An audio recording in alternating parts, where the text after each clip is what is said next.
Hola, soy Aida Luz Valencia y quiero seguir compartiendo contigo muchísimas de las historias que siempre me han preguntado. Bienvenidos.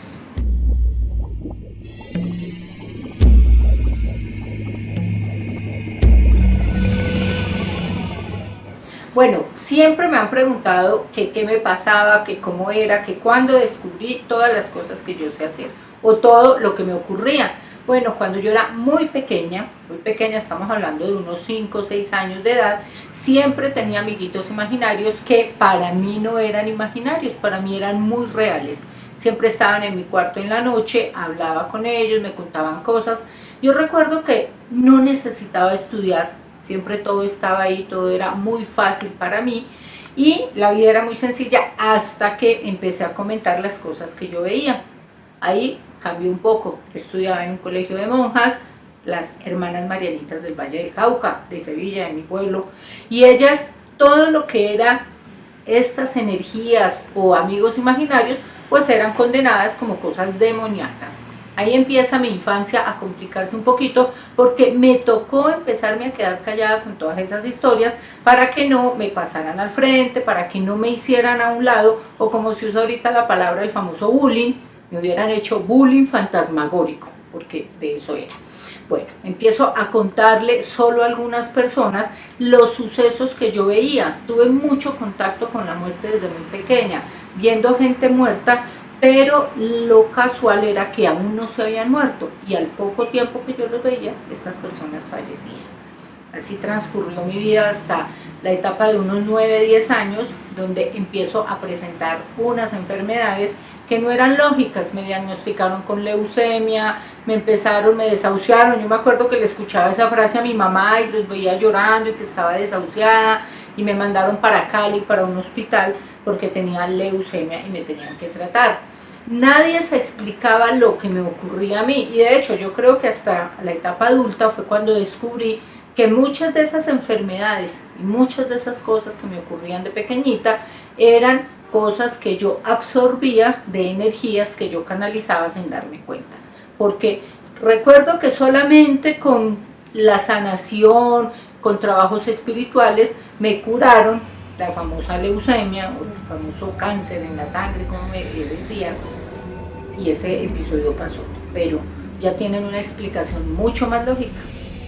Bueno, y así el tiempo transcurrió, pasó y llegó a mi adolescencia con muchísimas historias, muchísimas cosas que me ocurrían y que me hacían una niña diferente, pero para mí yo sentía que era una niña especial, no tan diferente a como me catalogaba todo el mundo. Me aislé muchísimo porque nadie me entendía y yo era mucho más madura que el resto de los niños de mi edad. Llego a vivir a Bogotá y ahí empiezo ya a definir qué voy a estudiar. Estaba viviendo donde una tía, y ella era enfermera. Yo siempre desde pequeñita lo que tenía claro era que quería ayudar a la gente, y como veía cosas o le podía ayudar a personas o a compañeros, pues yo siempre ya me enfocaba era por ese lado. Empiezo a estudiar enfermería y ahí mi vida se empieza a complicar un poco. No es que estoy haciendo lo que me gustaba, pero se me complicaba un poco porque al llegar a los hospitales, al llegar a las prácticas, empezaba a ver muchas más cosas de lo que normalmente la gente o un alumno o una alumna de enfermería veía casual, y era, llegaba alguien y sin que le hicieran ningún examen, sin que le tomaran los rayos X, la muestra de sangre, yo ya sabía esa persona que tenía o la veía muerta, y efectivamente eso pasaba, eso ocurría. Entonces en ese mundo siempre me acuerdo que a lo que le huí fue a las prácticas en psiquiatría, porque las mentes de las personas, que muchas estaban diagnosticadas con esquizofrenia, no tenían esquizofrenia como tal, sino que yo les veía ese mundo de energías o de seres o bajos astrales o entidades que los acechaban y que para otros no. Ahí le cogí un poquito de miedo y no quería participar tanto. Yo siempre canjeaba y buscaba la manera de no participar en esas prácticas, y el de arriba siempre me ha protegido, entonces de una u otra forma practicaba o me pasaban a otra rotación. No era tan divertido, llegar a la morgue no fue nada divertido. Bueno, el capítulo de la morgue en mi vida para mí sí fue una complicación grandísima, se me complicó mucho más Yo pensaba que ya había vivido complicaciones por muchos de los sucesos que les he narrado, pero ahí fue donde realmente me vi confrontada con una realidad que nadie más entendía sino yo. Recuerdo mucho ese cuarto, ese lugar tan frío y que de una forma coincidencial o causal en mi vida me tocó la autopsia de una gestante, de una mujer que acababa de dar a luz y que por complicaciones de preeclampsia, me acuerdo que hizo toxemia, ella murió y el bebé sí se salvó. Mientras todos mis compañeros y profesores estaban observando el cuerpo, estaban observando cómo estaba allí abierta y le estaban sacando todo, todos estaban ávidos de aprendizaje, de ver más, de querer más. Yo estaba observando a una mujer parada al lado de su cuerpo, observando sin entender qué había pasado, preguntándose dónde estaba su bebé, dónde estaba su hijo.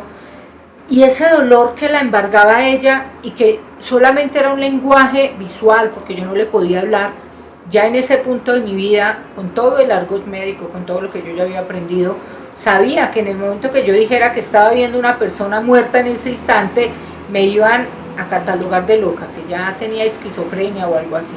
Entonces, no sabía cómo hacer, fueron no sé cuántas horas que se convirtieron siglos, eternidades para mí, y que definitivamente partieron mi vida en dos. Eso fue complicando mucho más mi querer estar dentro de un hospital y ayudar a la gente como era mi misión, como era mi trabajo, como era mi convicción, como era seguir mi dharma, o que esto se me convirtiera en un karma de vida por no poder manejarlo. La gente no entendía, la gente no sabía, y muchas veces creo que yo tampoco lograba hacerlo. ¿Cómo explicarle a esa mujer que su bebé estaba bien pero que ella ya no podía compartir con él? Bueno, si quieres seguir escuchando y aprendiendo mucho más sobre todas estas historias y sobre todos los temas que a mí me apasionan, suscríbete aquí abajito en mi cuenta Aida Valencia, y además me puedes seguir en todas mis redes, en Twitter Aida Sanación y en Instagram Aida Sanación. En Facebook le puedes dar like. Aquí también dale me gusta y cuéntame qué quieres saber, qué temas estás interesado, y si te surgen preguntas estoy encantada de responderlas. Recuerda, proyecta el éxito que tienes en tu corazón y nos estamos viendo.